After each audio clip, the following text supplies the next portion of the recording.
I see it as a year of racial dilemma for a lot of folks, right? How will history record the years 20 and 21? Before March of last year, we thought we'd seen it all. But has anything really changed? Even this past year has given us hindsight that the uneasy times we are living in are similar to generations past, still leaving us with more questions than answers to the much-needed change for the generations to come. The hate-filled killings of unarmed black people in the U.S. sparked international outrage from every race under the sun, reaching the far corners of the world. Here in Canada, 2020 saw Indigenous people facing inexplicable pain when police answered wellness checks by families who called for their loved ones in distress but met with death. Still, if anything is underreported in all of this outrage, pain, and anxiety, it's the peace-seeking goodness and kindness in people. My family is a peaceful family. My family is God-fearing. Let's do this another way. Today on Context, the realities of anti-Indigenous and anti-Black racism. Colton Boushie's mother, Debbie Baptiste, speaks out 5 years after the death of her beloved 22-year-old son. An RCMP watchdog report just released concluded police racially discriminated against her. But with her lawyer, Eleanor Sunchild, by her side, Debbie's faith is still fierce. Actually, Debbie carries a Bible around with her everywhere she goes. Do you have it with you right now? Yep. And Colton's picture. And now that cell phones and surveillance cameras are helping to record the times we're living in the case of George Floyd, people are rising up against anti-Black racism. When the trial of former police officer Derek Chauvin ends, will it be the inflection point for history to record change and healing? Here's Maggie John with Bishop Harding Smith, who knew George Floyd and has been following this historic trial. All eyes are on Minneapolis, Minnesota, as former police officer Derek Chauvin stands trial for the murder of George Floyd. This case rocked the world, encouraging millions to head to the streets in protest last summer as we all watched Floyd's slow death under Chauvin's knee. Bishop Harding Smith knew George Floyd and joins us now. Bishop, thank you for joining us today. Thank you for having me. What's the mood like right now in Minneapolis, Minnesota? Right now, people are anxious. People are crying out for justice. People are angry. And you see, the thing is, we have been here before, too many times where there is a terrible incident. And we hear all the right things coming from the police. We hear promises that they will do the right things, they will ring these officers in. And then as the attention on the story of the case of the murder fades, so do their promises. And people are left to fend for themselves. So we have been down this road before here in Minneapolis with a lot of other murders. And so right now, people do not trust the system. They do not trust the police. They want to see justice. And that was going to be my next question. This has not been the first case, probably will not be the last in Minnesota, in Minneapolis. And as you talk about wanting justice then, what does justice look like? Well, right now, there has been, I would say this, there has been a pandemic here in Minnesota, even before the COVID-19. And this pandemic is called racism. Black people, people of color have been targeted. There has been mass incarceration of Black people. It's so much that we as a people have gone through. And time and time again, after a police shooting, you will hear the mayor, you will hear the chief. But this has been the culture. This has been the culture time and time again of this police department. We had in 2007, we have 5 Black officers sued the Minneapolis Police Department because they have seen systemic racism within this department. And this is something that have gone on time and time again. without transparency, accountability, and trust. So right now, it was good. I just want to say this: it was good to see the chief of police out there speaking out. But the problem is, you ask yourself, what if there were not a video of this incident? What if the world didn't rise up to speak up? This police department, law enforcement, they have a good way of surviving, and I believe they have come together to say this is what we need to do to survive. We need to step up now. But I just want to say this: George Floyd would still be alive today if this police department had accountability, had trust, and had reined in these rogue officers that have gone off the rails.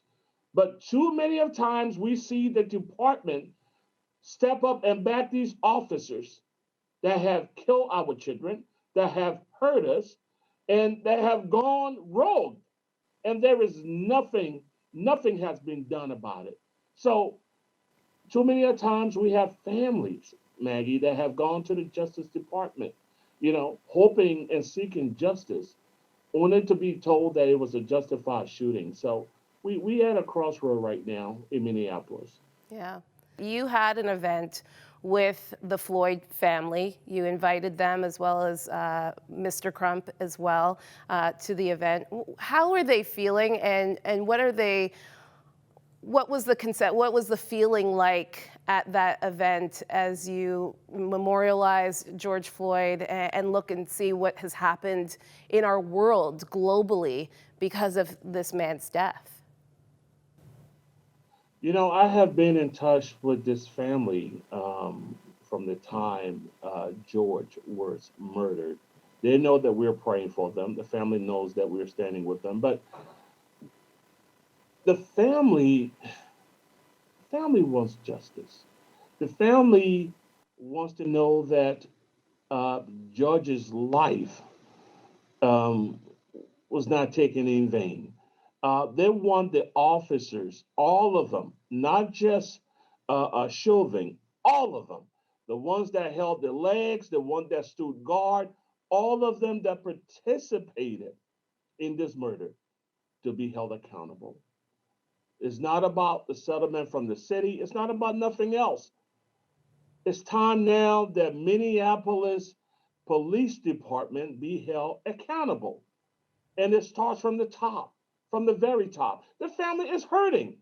The family is hurting right now because what we are hearing, is very traumatizing. They have to relive this again and again, and they have to listen to the defense trying to tarnish the name of this good man. It's hard. It's hard to sit there and watch after seeing how this man stood on the neck of George. And you can only do that if you know that you have a department that has your back. You can only do that in broad daylight only if you feel that you are privileged. People are videotaping you and you're not afraid of any consequences. It's because Minneapolis Police Department have taken care of their own time and time again. And so that's why Chauvin stood on his neck, because he was not afraid of any consequence coming from this department. Well, we are also praying for justice to be served as well. Thank you so much, Bishop Harding-Smith, for your time today. Brenda Lucky, what are you going to do? What are you going to do rather than just saying, we agree with what's been found? Big deal. A clip there from Chief Bobby Cameron of the Federation of Sovereign Indigenous Nations after the release of a report from the Civilian and Review Complaints Commission. Chief Cameron asking RCMP Commissioner Brenda Lucky if there's more she can do. The scathing report makes 17 recommendations to address missteps made in the investigation of Colton Boushie's death, which included claims that the family faced racial discrimination by the RCMP. Joining me now is Colton Boushie's mother, Debbie Baptiste, and her lawyer, Eleanor Sunchild. Thank you both for joining me today. Debbie, I want to start with you. How do you feel about this investigation and the 17 recommendations to the RCMP that have come out from this report? discouraged. I feel like I don't have trust in the RCMP. And if anything, my anger turned into fear that they could lie after lie, and say they did no wrongdoing. They bulged up a crime scene and it's okay. Feel really discouraged. Eleanor, the way the RCMP treated Debbie and the family in the wake of Colton's death was deplorable, telling Debbie to get it together when she was told of her son's death and questioned if she had been drinking. Have you heard personally from the RCMP? Has the family heard from the RCMP, maybe an apology? No, there's been no apology. No apology from the commissioner, Brenda Lucky. No apology from the officers who were involved. There were 7 of them at the scene that night. And Debbie was just not discriminated against by that action of smelling her breath. We've always said that the whole investigation, right from the moment he was killed, was full of discrimination. From what Debbie just mentioned about not securing the crime scene and letting evidence wash away, from issuing a press release that didn't state the full story, from treating the Indigenous witnesses who were at the scene like they were criminals themselves. Chief Bobby Cameron spoke about that as well at the press conference, how the Indigenous witnesses were questioned over and over at the trial about how much they had been drinking. You know, the whole issue played on stereotypes against Colton, against his family, that Debbie was a drunk, that Colton was a drunk and thieving Indian, that he was a gang member. You know, we've seen all these stereotypes and they're all untrue. And that's the issue with this whole case. It's just not the fact that Debbie was discriminated on the night that Colton was killed. It's that she was discriminated throughout the whole case. Debbie, you talk about feeling hurt and, you know, describing just what has happened. Do you think that there is hope in the reconciliation of the relationship between the RCMP and Indigenous people in this land, in this country? There's hope. But until then, we still need to be heard. We need our voices to be heard. We need answers to everything that they covered up. Why did you cover up? Why do you continue to lie? Lie after lie. We need to fix this. They need to fix this. They need to tell us why that they covered up the evidence. What were they covering up? And then they continue to sweep us under the carpet, hoping we go away. But we continue to fight. I got more I got more questions about that report that need to be answered. It's all black and white. We can all see it now. What are some of those questions that you have, Debbie, that you'd like answered when it comes to that report and the 17 recommendations? The whole thing needs to be questioned. Why did the Stanleys get to go sit at their breakfast table and have coffee while my son laid out there when there was a nurse at the table? Why did Lisa Stanley and Sheldon get to ride to the police office there to be questioned? A lot of things were covered up. A lot of questions need to be answered, and we want those answers. Rightfully so. You need those answers. Eleanor, you say justice for this family starts with seeing Colton as a human being. Explain that for me. Well, right from the start, he was not treated as such. He was treated as a stereotype. Colton has been seen as a thief, as a drunk, as a stereotype, basically. And so And that's also how Debbie's been treated as well. Colton was somebody's son.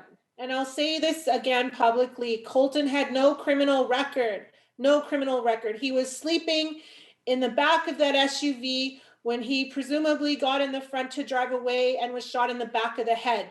Those are the facts. So many people don't want to see that those are the facts, that he was a good kid, that he was out with his friends when he got fatally shot.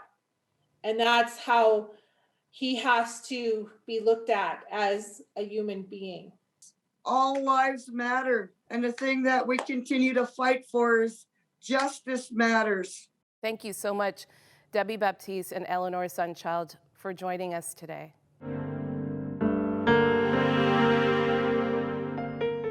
Professor Karen Lawford is here to weigh in on these Indigenous inequities in Canada. Thank you so much, Professor Lawford, for joining us again. Thank you. It feels like there has been more attention on issues of inequity toward Indigenous peoples than there has been in the past, especially in the media. Is this true, and why?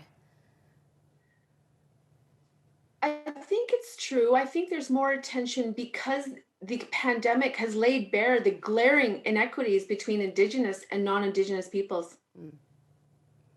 The heated relationship between First Nations and the RCMP is also historical, and we're seeing that again. We saw Commissioner Brenda Lucki deny systemic racism, and then the report revealing the issues of racism as well. What needs to change when it comes to the way the organization reacts, and I'm talking about the RCMP, reacts to these systemic issues?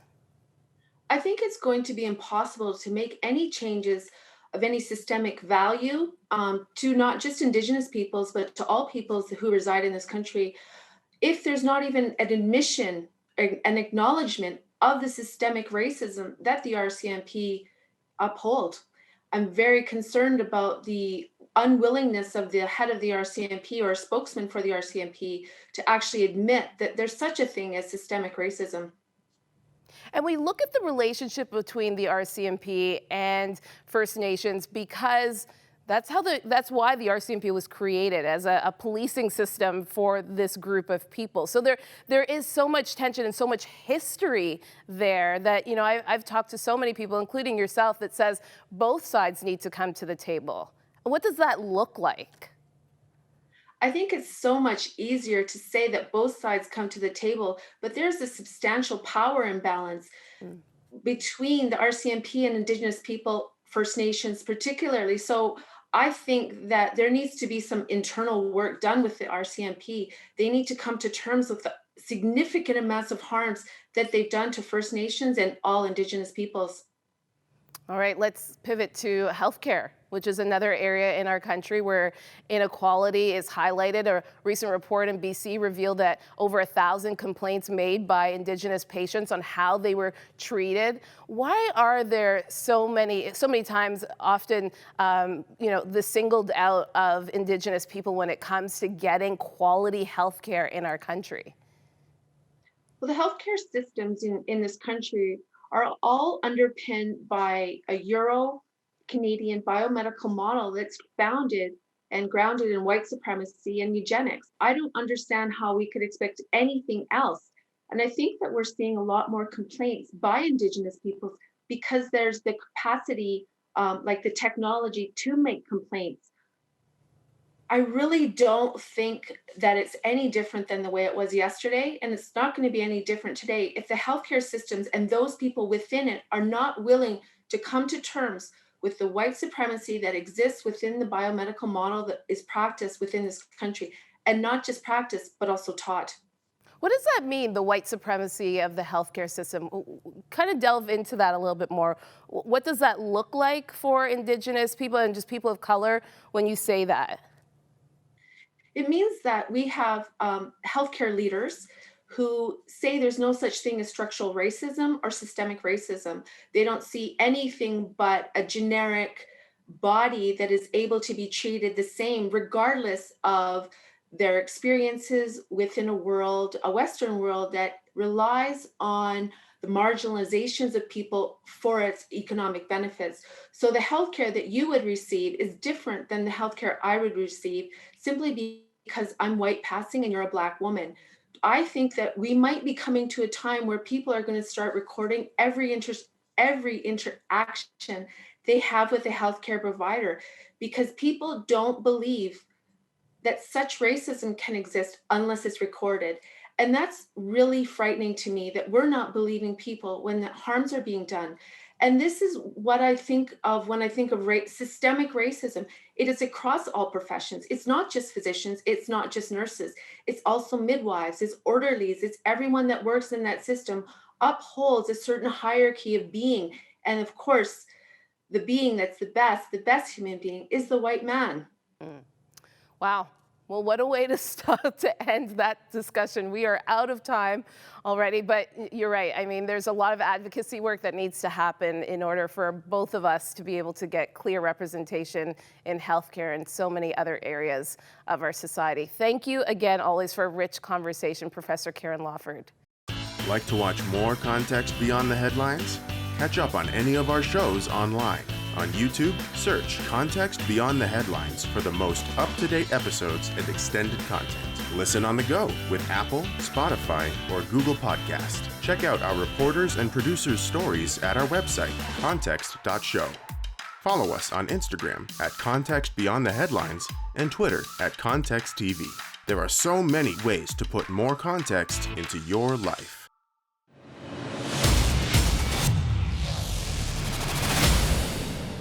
Drew Hart is a prolific writer whose books challenge the church in the way it views racism. Trouble I've Seen and Who Will Be a Witness are enlightening on so many levels when it comes to the discussion of anti-Black racism. Thank you, Professor Hart, for joining us today.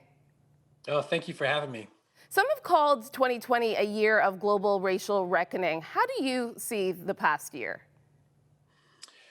Well, I see it as a year of racial dilemma for a lot of folks, right? And I would say that for some folks, it's been a racial reckoning, but I'd say for other folks, it's been racial hardening. And I would say for other folks, it's been a racial awakening, but it's kind of undetermined yet where that's going to go, right? That there's, for some folks, they're reading books, they're thinking about race, but they could go back to sleep on this issue, but they could also go deeper in, right? They maybe been reading popular books on the New York Times, but there's not necessarily any commitment in action yet. And so I think it's been a lot of different things for a lot of different people this year. But the reality is everyone in some way had to respond. So even if it's hardening one's heart, they had to respond to the moment. It wasn't something that you could just pretend was not happening. Yeah, you couldn't ignore the conversation that was happening globally. You say the church needs to wake up, calling out colorblind ideology. How does the church get past that when a lot of people get struck on theories, Black Lives Matter, and quoting Galatians 3:28, and yet not addressing the real issues of inequality? Yeah, I mean, I think that we've got to begin to be really attentive to people's actual lived experiences and not just get stuck inside the narratives that we've been told. And so I think that for many of us, there's always the Christian practice of receiving the sacred stories of others and allowing them to change you. And in particular, as followers of Jesus, it should be receiving the stories of those who've been most marginalized, right? The least, the last, and lost in society, those who've been left behind, and allowing their stories of oppression and discrimination and the obstacles that have been created to prevent access into thriving that need to be taken very seriously. And so I think until we deal with those systemic realities, pretending that we live in a post-racial society is just not going to get us anywhere. It's just going to continue to repeat the same cycles of issues that we've dealt with for centuries. There's also been a lot of silence among prominent church leaders when it comes to anti-racism. You say the church must join with racially oppressed communities. What does that look like, especially for the white church? Yeah, that we've got to move beyond just feeling bad or having guilt or, I don't know, having book studies to actually joining in. In fact, I mean, some of the idea of reconciliation is not just about being buddy-buddy and having sentimental kind of responses in relationships, but what does it mean to exchange places with, right? To enter in fully and to make someone else's sufferings your own sufferings. And then in solidarity and mutuality in Christ to move forward and struggle for a new world, for God's dream for us.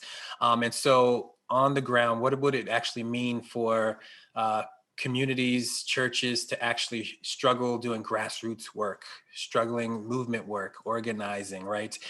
As though the concerns and the things that are impacting others are impacting themselves because we are actually family together. On that point, what do you say to those who say the church has no role when it comes to social justice? How do you see Jesus combat social injustice?